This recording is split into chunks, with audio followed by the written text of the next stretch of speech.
Good morning बच्चों, मैं मोनिका शर्मा आपकी मैथ्स की टीचर आज की कक्षा में आपका स्वागत करती हूँ। आज हम पढ़ेंगे कक्षा 3 की गणित का अध्याय 17 जिसका नाम है आओ आंकड़े एकत्रित करें।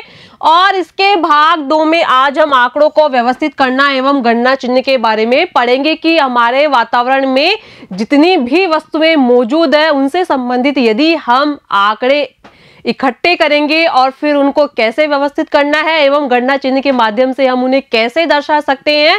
आज की कक्षा में हमें ये सब चीजें पढ़नी है कि हमारे आसपास के वातावरण में यदि हमसे कोई भी कहे या हमारे अध्यापक कहे कि आपको उस वस्तु से संबंधित आंकड़े एकत्रित करने हैं और आप जब उन वस्तुओं से संबंधित आंकड़ों को इकट्ठा करोगे और फिर आप उन्हें कैसे व्यवस्थित करोगे एवं गणना चिन्ह के माध्यम से कैसे दर्शाओगे, आज की कक्षा में ये सब हमें पढ़ना है। तो चलिए कक्षा में। अब आपके सामने यहाँ जो एक चित्र दिया गया है उस चित्र के माध्यम से आपको यहाँ कुछ आंकड़े इकट्ठे करने हैं। अब मैं आपको एक कहानी सुनाती हूँ कि किसी विद्यालय के जो सभी छात्र हैं उन छात्रों को एक दिन जो विद्यालय के अध्यापक थे वे किसी चिड़ियाघर में घूमने के लिए लेके गए। क्या कि एक विद्यालय के सभी छात्रों को अध्यापक एक चिड़ियाघर में घूमने के लिए लेके गए। अब उस चिड़ियाघर के जितने भी आंकड़े थे वो उन सभी विद्यार्थियों को इकट्ठे करने थे क्योंकि अध्यापक को उन आंकड़ों को जानना था कि ये जो चिड़ियाघर है उसमें कितने जानवर है, कौन कौन से जानवर है और जानवरों की संख्या कितनी है, पेड़ पौधे कितने हैं, पक्षी कौन कौन से हैं और उनकी संख्या कितनी है और अलग अलग पक्षियों की यहाँ हमें अलग अलग पक्षियों के बारे में जानकारी एकत्रित करनी है। यहाँ जो जंतु है उनकी जानकारी एकत्रित करनी है और पेड़ पौधों की जानकारी एकत्रित करनी है। इसका मतलब क्या है कि यहाँ हमें जो ये हमारे सामने चिड़ियाघर दिखाया गया है उससे संबंधित आंकड़े एकत्रित करने हैं और फिर उनको व्यवस्थित करना है और फिर उन सभी आंकड़ों को गणना चिन्ह के माध्यम से दर्शाना है। ठीक है, तो जब अध्यापक ने उस चिड़ियाघर को जाकर देखा तो अध्यापक ने देखा कि जो चिड़ियाघर है वो बहुत बड़ा है। तो यदि सभी बच्चों को इससे संबंधित आंकड़े एकत्रित करने के लिए कहेंगे तो उनके जो आंकड़े हैं उनमें अंतर नजर आएगा। ठीक है, तो उन्होंने क्या किया कि अपने विद्यालय के जितने भी विद्यार्थी थे उनको 3 समूहों में बांट दिया। कितने समूह में बांटा विद्यार्थियों को? 3 समूहों में। अब वो 3 समूह कौन कौन से थे? तो यहाँ हमारे सामने दिया गया है कि बच्चों को 3 समूहों में बांटा गया और कार्य बताया गया कि पहले तो जो अध्यापक थे उन्होंने अपने स्कूल के सभी विद्यार्थियों को 3 समूहों में बांट दिया और फिर उनको अलग अलग काम बता दिया। तो यहाँ जो पहला समूह था या समूह नंबर 1 था उसका कार्य था जानवरों की संख्या को गिनना और यहाँ जो चिड़ियाघर है उसमें कौन कौन से जानवर है उनकी संख्या को बताना और उनसे संबंधित आंकड़े इकट्ठे करके और फिर उन आंकड़ों को व्यवस्थित करना। अब यहाँ जो समूह 2 है या समूह नंबर 2 है उसे कार्य सौंपा गया पक्षियों को गिनने का या पक्षियों की संख्या से संबंधित कि ये जो जंतुआलय है या चिड़ियाघर है इसमें कितने पक्षी है, कौन कौन से पक्षी है और उनकी संख्या कितनी है। दूसरे समूह को ये कार्य सौंपा गया।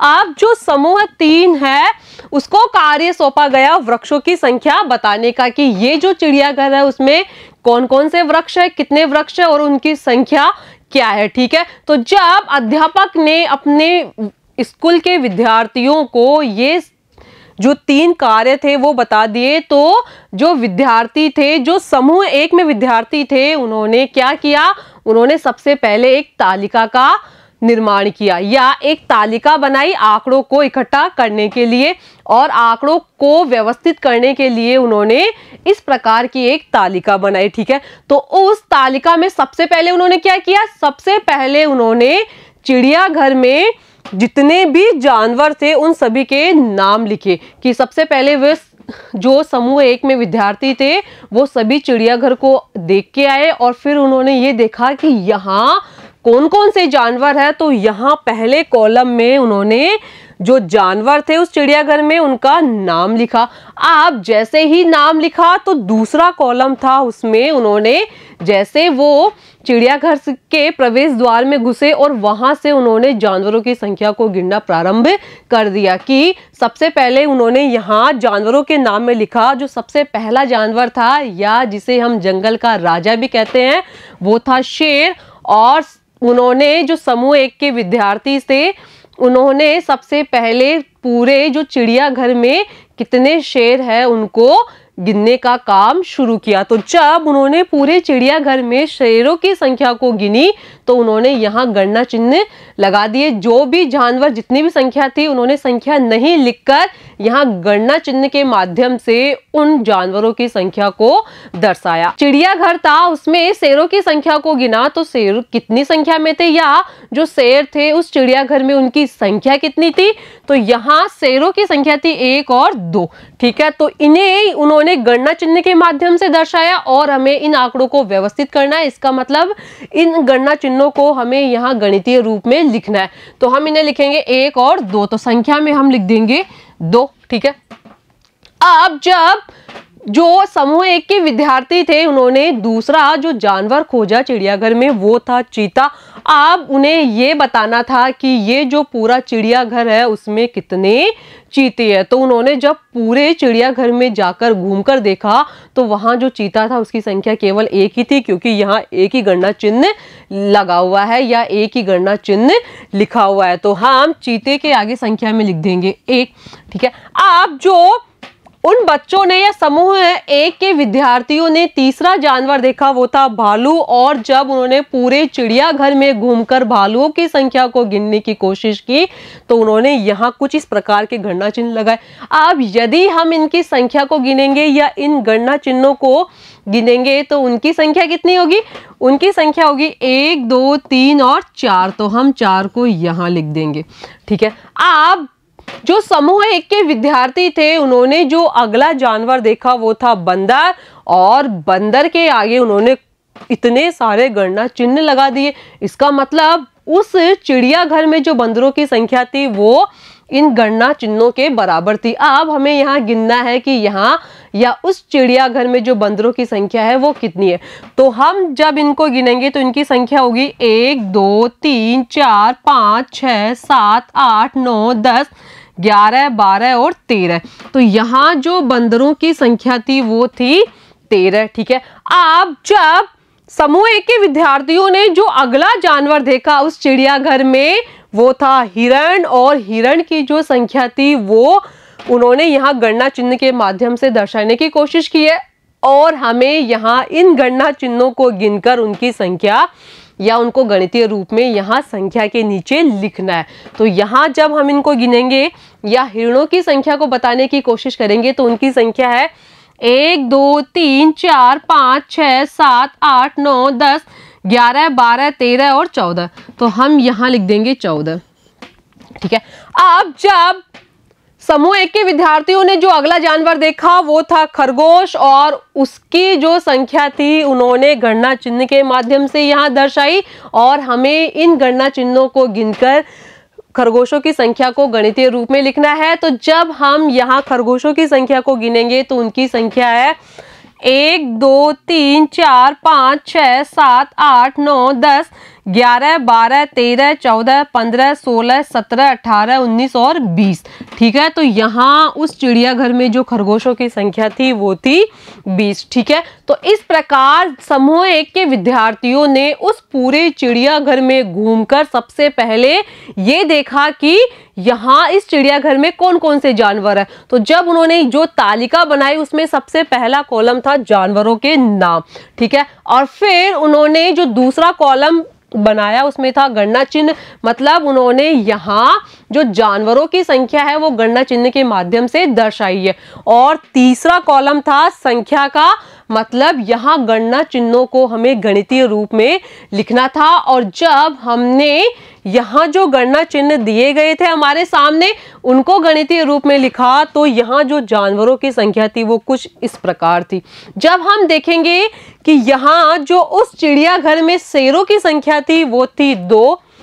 वहां उस चिड़ियाघर में चीता थे या चीते की संख्या थी केवल 1, भालू थे 4, बंदर थे 13, हिरण थे 14 और खरगोशों की संख्या थी 20। इस प्रकार समूह 1 के विद्यार्थियों ने कुछ इस प्रकार की तालिका का निर्माण किया और चिड़ियाघर के जानवरों से संबंधित जो आंकड़े थे उनको यहाँ इस प्रकार व्यवस्थित किया और यहाँ उन्होंने आंकड़ों को गणना चिन्ह के माध्यम से दर्शाया। ठीक है, अब जब हम आगे देखते हैं तो हमसे यहाँ पूछा गया है कि तालिका 1 को ध्यान से देखिए व इन प्रश्नों के उत्तर दीजिए। ठीक है, कि यहाँ जो ये तालिका 1 दी गई है या पीछे हमने यहाँ जो तालिका 1 बनाई थी उससे संबंधित आपसे कुछ प्रश्न यहाँ आगे पूछे गए हैं और आपको उन प्रश्नों का उत्तर इस तालिका को देखकर देना है। ठीक है, तो यहाँ हमारे सामने जो शेर है उनकी संख्या कितनी थी,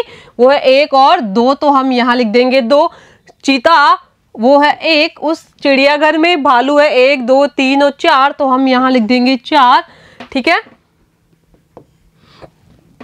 बंदरों की संख्या है 1 2 3 4 5 6 7 8 9 10 11 12 और 13, तो हम यहाँ लिख देंगे 13।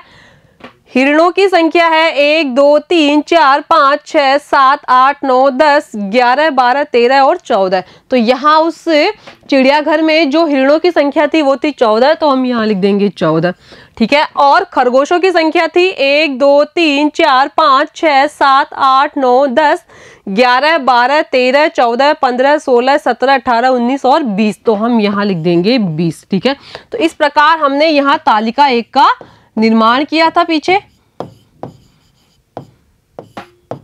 तालिका 1। ठीक है, अब हमें इस तालिका से संबंधित कुछ प्रश्न यहाँ पूछे गए हैं और उनका उत्तर हमें यहाँ तालिका में देखकर देना है।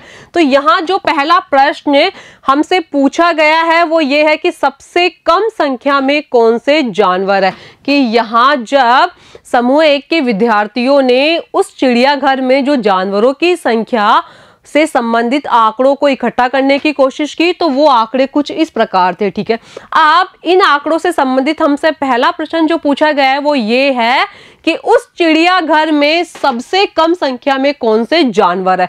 तो हम जब इस तालिका को देखेंगे तो हम पाएंगे कि जो यहाँ जानवर है चीता, वो केवल उस चिड़ियाघर में एक ही है या उसकी संख्या केवल एक ही है, तो हम इसके उत्तर में लिख देंगे चीता।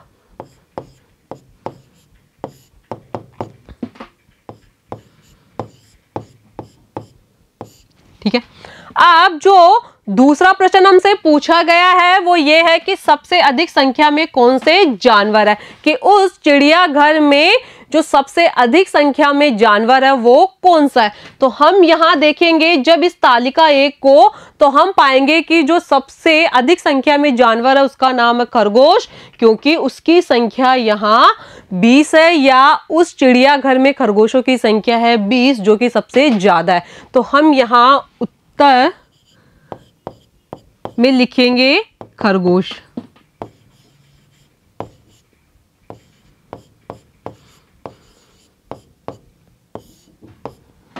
ठीक है, तो हमने यहाँ उत्तर में लिखा खरगोश क्योंकि उस चिड़ियाघर में खरगोशों की संख्या थी 20।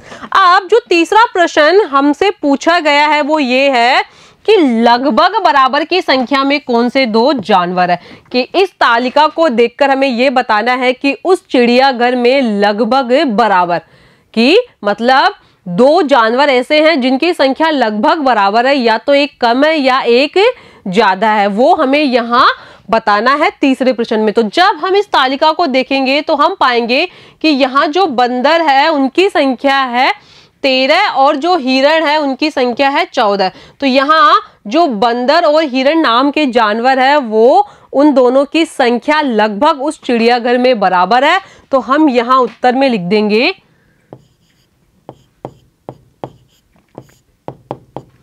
ठीक है, यहाँ उत्तर में हम लिख देंगे बंदर और हिरण।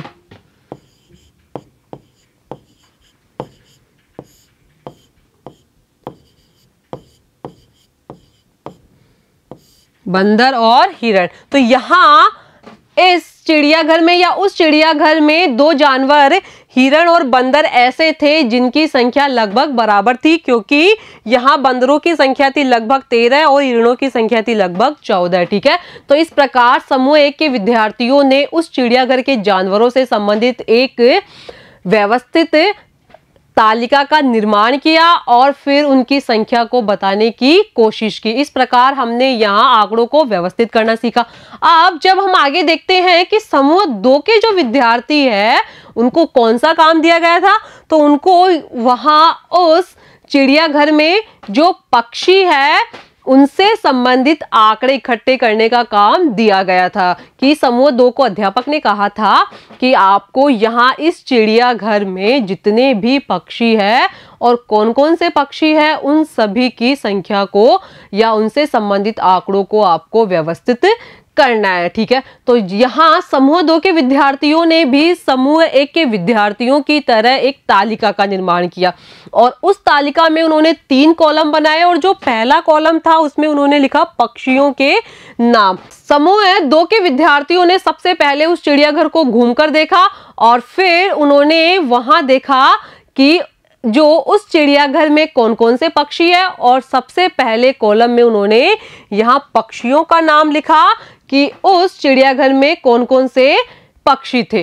अब यहाँ जब उन्होंने पक्षियों का नाम लिखा तो वहां उस चिड़ियाघर में जो पक्षी थे उनके नाम थे, सबसे पहला जो पक्षी समूह 2 के विद्यार्थियों ने देखा वो था तोता, दूसरा मैना, तीसरा मोर, चौथा रंगीन चिड़ियाएं और पांचवा जो पक्षी था वो था कोयल। ठीक है, फिर उन्होंने जो दूसरा कॉलम था वो बनाया गणना चिन्ह का। मतलब समूह 2 के विद्यार्थियों ने यहाँ या उस अभ्यारण्य में या उस चिड़ियाघर में जो पक्षी देखे थे उनकी संख्या को दर्शाने के लिए गणना चिन्हों का प्रयोग किया।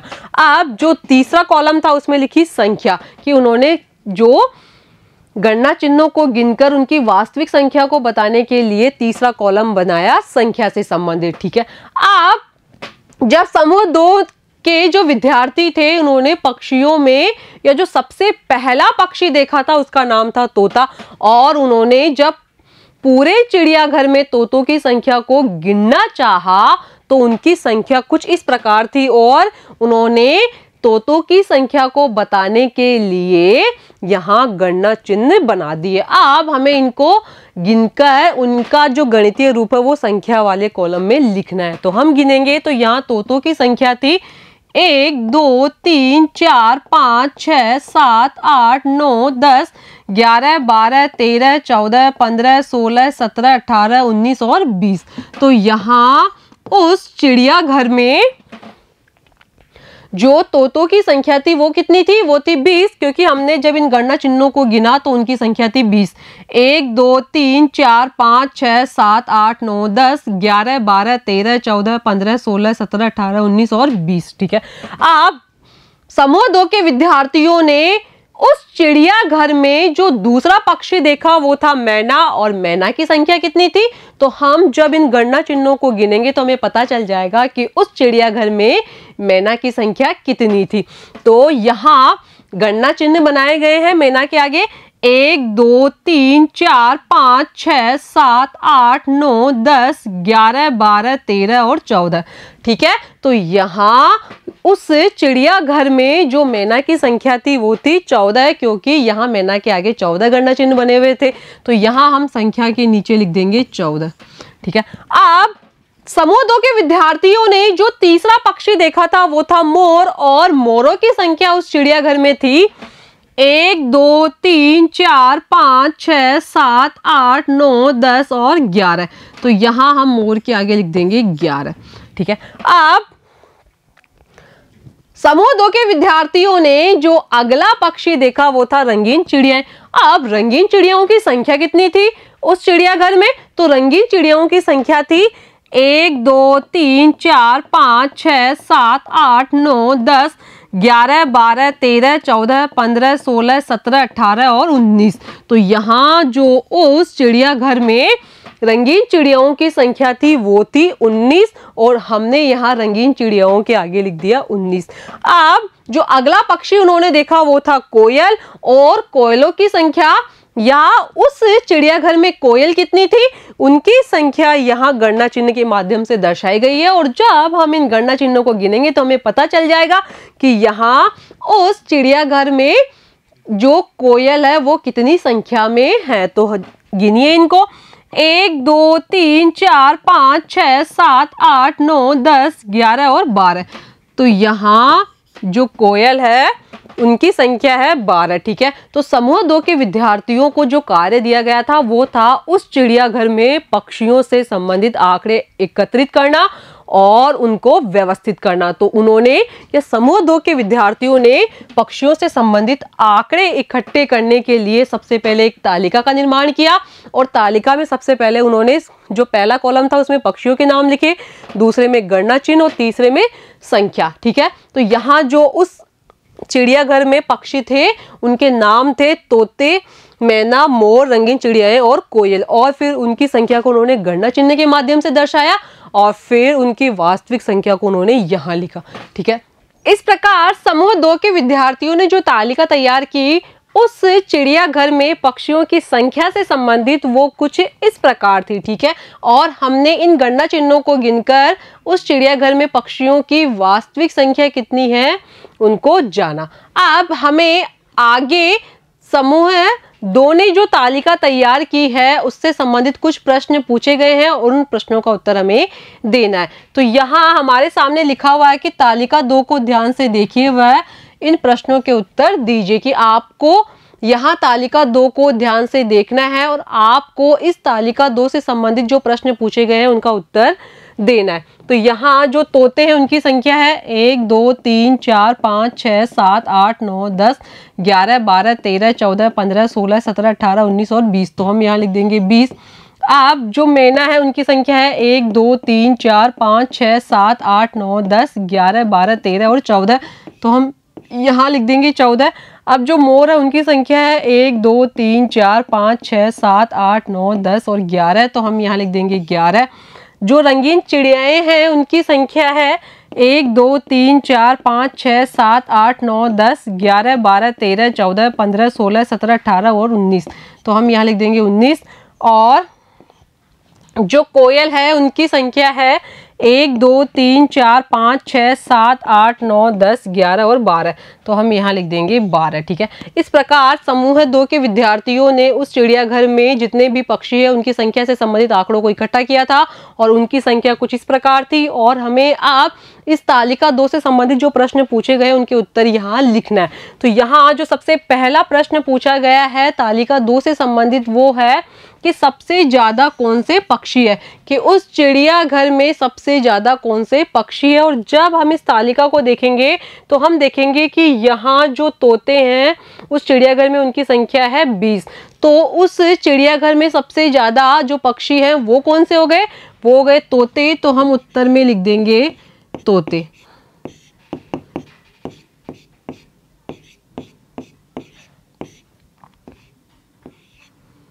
ठीक है, तो इस प्रकार तालिका 2 से संबंधित जो पहला प्रश्न में पूछा गया था वो ये था कि सबसे ज्यादा कौन से पक्षी हैं। तो हमने उत्तर में दिया तोते, क्योंकि उनकी संख्या है 20। अब प्रश्न संख्या 2 में हमसे पूछा गया है कि सबसे कम कौन से पक्षी है, कि उस चिड़ियाघर में सबसे कम संख्या में कौन से पक्षी है। तो जब हम इस तालिका को देखेंगे तो हम देखेंगे कि यहाँ जो मोर नामक पक्षी है उस चिड़ियाघर में उनकी संख्या है केवल 11, जो कि अन्य पक्षियों से सबसे कम है। तो यहाँ जो दूसरा प्रश्न है उसके उत्तर में हम लिख देंगे मोर।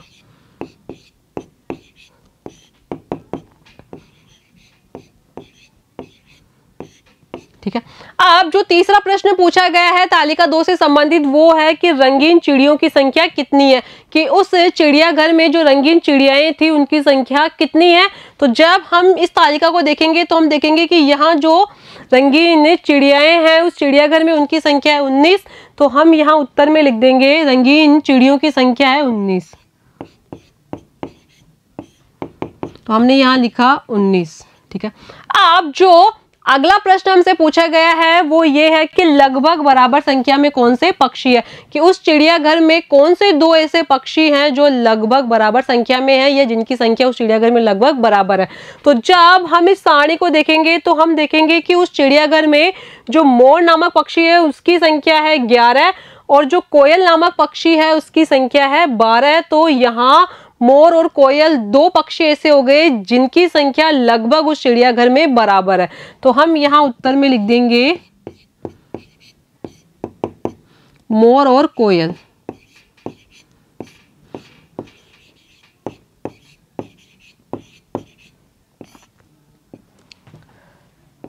ठीक है, इस प्रकार समूह 2 के विद्यार्थियों ने उस चिड़ियाघर में पक्षियों की संख्या से संबंधित आंकड़े इकट्ठे किए, उनको व्यवस्थित किया और हमने गणना चिन्हों के माध्यम से उन पक्षियों की वास्तविक संख्या के बारे में पता किया और हमसे तालिका 2 से संबंधित जिन प्रश्नों को पूछा गया था उनका उत्तर यहाँ हमने दिया। अब जो समूह 3 के विद्यार्थी थे उन विद्यार्थियों को उस चिड़ियाघर में जितने भी वृक्ष है उनकी संख्या से संबंधित आंकड़े इकट्ठे करने के लिए कहा गया था। तो समूह 3 के विद्यार्थियों ने भी सबसे पहले उस चिड़ियाघर को घूमकर एक बार सरसरी तौर पर देखा और सबसे पहले उन्होंने ये देखा कि उस चिड़ियाघर में कौन कौन से वृक्ष है और उनके नाम क्या क्या है। तो उन्होंने जब तालिका का निर्माण किया तो सबसे पहला कॉलम था उसमें लिखा वृक्षों के नाम और उस चिड़ियाघर में जो वृक्ष थे वो थे आम, जामुन, अमरूद, नीम, बबूल और पीपल। ठीक है, तो उस चिड़ियाघर में जो वृक्ष थे उनके नाम है आम, जामुन, अमरूद, नीम, बबूल और पीपल।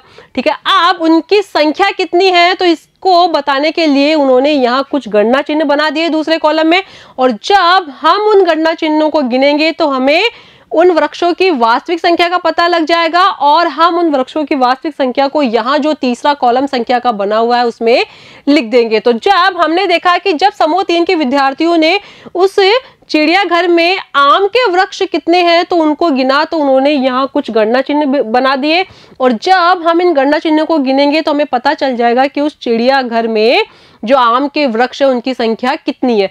तो यहाँ जो आम के आगे गणना चिन्ह बने हुए उनकी संख्या है 1, 2, 3, 4, 5, 6, 7, 8 और 9। तो हम यहाँ लिख देंगे 9।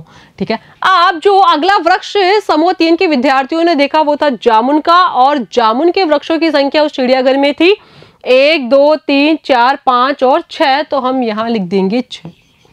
ठीक है, अब जो अगला वृक्ष समूह 3 के विद्यार्थियों ने उस चिड़ियाघर में देखा वो था अमरूद का और अमरूद के वृक्षों की संख्या थी 1, 2, 3, 4, 5, 6, 7, 8, 9, 10, 11 और 12। ठीक है, तो अमरूद के वृक्षों की संख्या उस चिड़ियाघर में कितनी थी तो यहाँ हमने इन गणना चिन्हों को गिना तो इनकी संख्या है 1, 2, 3, 4, 5, 6, 7, 8, 9, 10, 11 और 12। तो हम यहाँ लिख देंगे 12। ठीक है, अब जो अगला वृक्ष समूह 3 के विद्यार्थियों ने उस चिड़ियाघर में देखा वो था नीम का और नीम के वृक्षों की संख्या थी 1, 2, 3, 4, 5, 6, 7, 8, 9, 10, 11, 12, 13, 14, 15, 16 और 17। तो हम यहाँ लिख देंगे 17। ठीक है, अब जो अगला वृक्ष समूह 3 के विद्यार्थियों ने देखा उस चिड़ियाघर में वो था बबूल का और बबूल के वृक्षों की संख्या है 1, 2, 3, 4, 5, 6, 7, 8, 9, 10, 11, 12, 13, 14 और 15। तो हम यहाँ लिख देंगे 15। ठीक है, अब जो अगला वृक्ष समूह 3 के विद्यार्थियों ने देखा वो था पीपल का और पीपल के वृक्षों की संख्या थी उस चिड़ियाघर में 1, 2, 3, 4, 5, 6, 7, 8, 9, 10, 11, 12, 13 और 14। तो हम यहाँ लिख देंगे 14। ठीक है, तो इस प्रकार समूह 3 के विद्यार्थियों ने उस चिड़ियाघर में वृक्षों की संख्या से संबंधित आंकड़े इकट्ठे किए और उन आंकड़ों को उन्होंने गणना चिन्ह के माध्यम से दर्शाया और हमने गणना चिन्हों को गिनकर उस चिड़ियाघर में वृक्षों की वास्तविक संख्या का पता लगाया जो कुछ इस प्रकार है। ठीक है, अब यहाँ हमें दिया गया है कि तालिका 3 को ध्यान से देखिए और इसी तरह के प्रश्न बनाइए। जिस प्रकार के प्रश्न हमने तालिका 2 और तालिका 1 को देखकर बनाए थे उसी तरह के प्रश्न हमें यहाँ बनाने हैं और उन प्रश्नों का उत्तर भी हमें यहाँ देना है। तो यहाँ जो आम के वृक्ष उनकी संख्या है 1, 2, 3, 4, 5, 6, 7, 8 और 9। तो हम यहाँ लिख देंगे 9। जामुन के वृक्षों की संख्या है 1, 2, 3, 4, 5 और 6। तो हम यहाँ लिख देंगे 6। अमरूद के वृक्षों की संख्या है 1, 2, 3, 4, 5, 6, 7, 8, 9, 10, 11 और 12। तो हम यहाँ लिख देंगे 12। ठीक है, नीम के वृक्षों की संख्या है उस चिड़ियाघर में 1, 2, 3, 4, 5, 6, 7, 8, 9, 10, 11, 12, 13, 14, 15, 16 और 17। तो हम यहाँ लिख देंगे 17। बबूल के वृक्षों की संख्या है 1 2 3 4 5 6 7 8 9 10 11 12 13 14 और 15, तो हम यहाँ लिख देंगे 15। और पीपल के वृक्षों की संख्या है 1 2 3 4 5 6 7 8 9 10 11 12 13 और 14। ठीक है, तो इस प्रकार तालिका 3 का निर्माण हो गया और इस तालिका से संबंधित हमें यहाँ कुछ प्रश्नों के निर्माण करना है या कुछ प्रश्न बनाना है और फिर उनके उत्तर देना है। तो यहाँ जो सबसे पहला प्रश्न होगा वो होगा कि सबसे अधिक संख्या में कौन से वृक्ष है। तो हम यहाँ लिखेंगे सबसे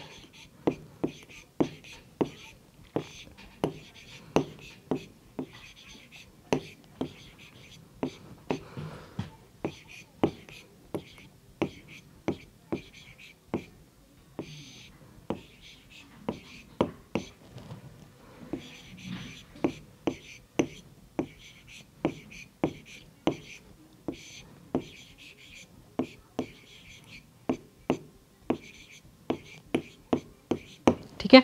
और दूसरा प्रश्न हमारा हो गया कि सबसे कम संख्या में कौन से वृक्ष है। तो हम यहाँ लिख देंगे सबसे कम संख्या में कौन से वृक्ष है।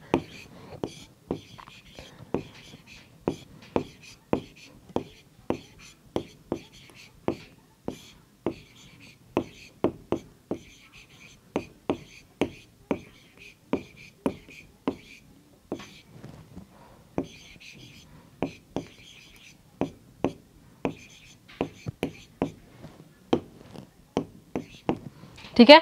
और यदि हम तीसरा प्रश्न बनाना चाहें तो ये बना सकते हैं कि लगभग बराबर संख्या में कौन से वृक्ष है। तो यहाँ जो हमने तालिका 3 को देखकर पहला प्रश्न बनाया वो ये था कि सबसे अधिक संख्या में कौन से वृक्ष है। तो जब हम इस तालिका को देखेंगे तो हम देखेंगे कि यहाँ जो नीम वृक्ष है उनकी संख्या है 17, जो कि अन्य सभी वृक्षों से सबसे अधिक है। तो यहाँ हम उत्तर में लिख देंगे पहले प्रश्न में नीम। सबसे अधिक संख्या में कौन से वृक्ष है तो वो है नीम, तो हम यहाँ लिख देंगे नीम के वृक्ष।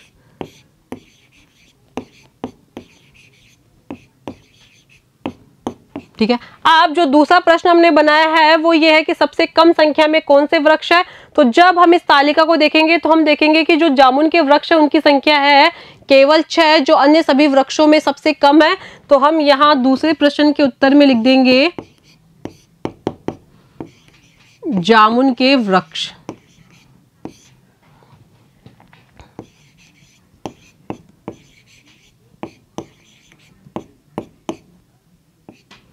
ठीक है। तो और जो तीसरा प्रश्न था वो कुछ इस प्रकार बनेगा कि लगभग बराबर संख्या में कौन से वृक्ष है, कि उस चिड़ियाघर में लगभग बराबर की संख्या में कौन से वृक्ष है। तो जब हम इस तालिका को देखेंगे तो हम देखेंगे कि यहाँ जो बबूल के वृक्ष है उनकी संख्या है 15 और जो पीपल के वृक्ष है उनकी संख्या है 14 और यहाँ बबूल के वृक्ष और पीपल के वृक्षों के बीच में केवल एक वृक्ष का या एक संख्या का अंतर है। तो जो तीसरा प्रश्न होगा उसका उत्तर होगा कि उस चिड़ियाघर में लगभग बराबर संख्या में जो 2 वृक्ष हैं वो है बबूल के वृक्ष और पीपल के वृक्ष। ठीक है। ठीक है बच्चों, आपको आज की कक्षा कैसी लगी। आज की कक्षा में हमने अध्याय 17 के भाग 2 में आंकड़ों को व्यवस्थित करना एवं गणना चिन्ह के बारे में पढ़ा और इससे अगली कक्षा में हम इसके आगे वाले भाग के बारे में पढ़ेंगे। धन्यवाद।